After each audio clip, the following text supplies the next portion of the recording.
রান্নাবান্না করছি ঠিকই, তবে সর্দির জন্য না মুখে কোনো কিছুই ভালো লাগছে না।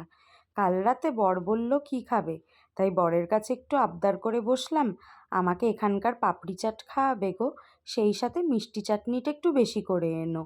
বলার সাথে সাথেই কিন্তু বর এখানে সব কিছু একসাথে পাঠিয়ে দিয়েছে। এখানের পাপড়ি চাটের একটা জিনিস জানো তো আমার খুবই ভালো লাগে, সেটা হলো এই যে ঘুগনি দিয়ে পাপড়ি চাটটা বানায়। আর এই ঘুগনিটা এতটাই টেস্টি হয় খেতে যে দেখো আমি বাটি কাচিয়ে সবটা নিয়েছি, একটুও বাদ দিইনি। কলকাতায় তো আলু দিয়ে পাপড়ি চাট বানানো হয়, তবে সেটাও কিন্তু মন্দ লাগে না খেতে।